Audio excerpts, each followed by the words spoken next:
Seventh graders, good morning, good afternoon, whatever applies. We are going to finish up Chapter 6, Section 5 today. We're going to be talking about the winning of the war in the South.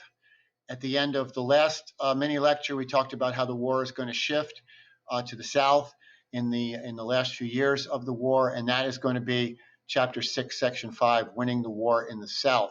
To start off today, we've got 3 vocab terms at the top of the reading. There are 6 total in this section, 6 total. The remaining 3 can be found on your Quizlet site and also on your Google Classroom feed.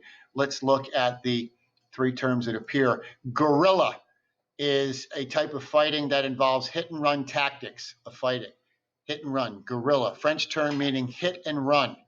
To strike at an enemy and then run, or to hide yourself behind maybe a stone wall or behind a building, or maybe to fight from up in trees, okay?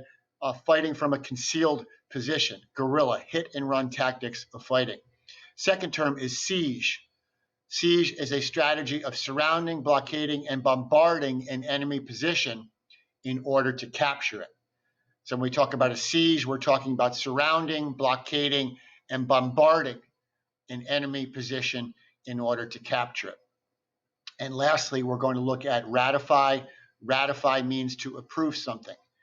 Ratify means to approve something, and this will be discussed with the Treaty of Paris, which will officially end the war in 1783. Those are our 3 vocab terms, 6 terms total. The remaining terms, the whole deck of 6 terms, can be found on your Quizlet page.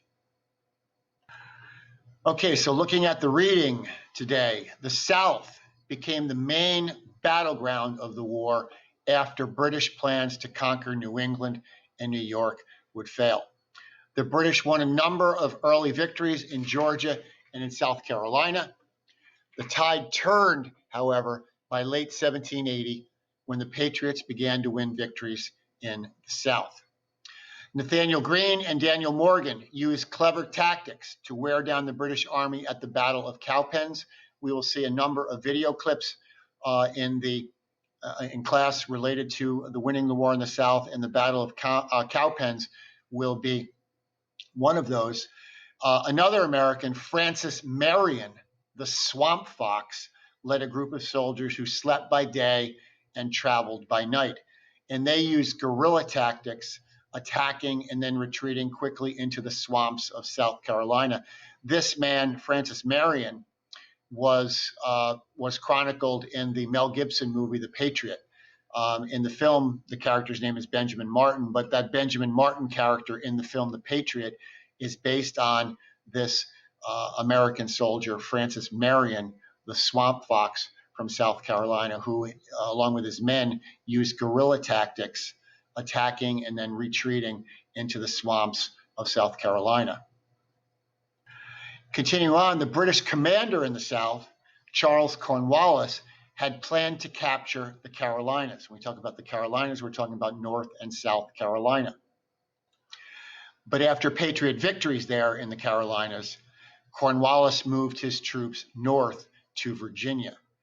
And in 1781, the British Army occupied the Yorktown Peninsula. The Yorktown Peninsula. Remember, a peninsula is a piece of land that is surrounded by water on 2 or 3 sides. So his army is occupying a peninsula, and seeing an opportunity to trap the British, General Washington marched his army south from New York. And the French Navy, this is why it's important that the French would join us as their allies after the Battle of Saratoga. The French Navy would close off the possibility of escape by sea. So at this peninsula, with Cornwallis's army on the peninsula, they're unable to escape off of the peninsula by land because Washington's army is coming south. They're unable to escape off by sea because the French are closing off their escape route. And after weeks of siege, after weeks being under siege, the British will surrender at Yorktown. They will surrender at Yorktown. Now, the British defeat at the Battle of Yorktown forced them to agree to a peace talk. They forced them to agree to talks. And the war was officially over with the Treaty of Paris. Treaty of Paris, which was ratified or approved by Congress in April of 1783. This is the second Treaty of Paris that we're going to see. We will see one Treaty of Paris after the French and Indian War, and we will see another Treaty of Paris in 1783, 20 years later, with the end of the American Revolution. It was called the Treaty of Paris in both cases because in both situations the treaty happened to be signed in Paris, France. Okay. Now, with the Treaty of Paris, the British recognized the United States as an independent nation. The treaty also established the borders of the U.S. East and west, the border extended from the Atlantic Ocean to the Mississippi River. To the north, the American border stopped at the Great Lakes, and to the south, the border would stop at Florida. The United States also agreed to pay loyalists for property they had lost during the course of the war. However, most states never made those payments that were a condition of the Treaty of Paris. All right, let's take a look at our chart at the bottom of the worksheet. The chart is titled Why the Americans Won. Okay, why the Americans won, and we're going to look at three reasons. Reason one is because of geography. Reason two is going to be foreign help. Reason three will be patriotism. If you look at each category, why the Americans won, first being geography, we said way back when we started this chapter, back in chapter 6, section 1, the British were far from home and fighting in unfamiliar territory. Okay. And on top of that, the Americans knew the territory, they knew the landscape, they knew the best routes, and they knew the best places to fight. This is an example of home field advantage in warfare. The Americans clearly had the advantage of geography during the course of the American Revolution. They also had help from foreign nations, as we learned. France would eventually provide military support. They would provide money and they would provide supplies, most of it coming after the Battle of Saratoga, when the 13 colonies convinced the French that the United States could actually win the war. Also, we talked a little bit about Spanish being one of the other nations that would help the colonies during the war. Spanish forces attacked the British along the Gulf of Mexico in the Southwest. And finally, and not least importantly, was the patriotism was a major factor that the Americans would win the war. The Americans grew proud of their country and their achievements.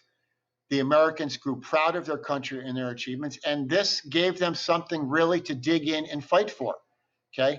When you have something to fight for that you believe in, it's going to help you during the course of a long and protracted war. War is difficult, absolutely. War was challenging. It was difficult on American soldiers, but they grew proud of their country, and knowing in the back of their minds that they were fighting for that land, for that country, that provided inspiration to American soldiers who struggled for 8 years during the war. It was not an easy war for soldiers of either side.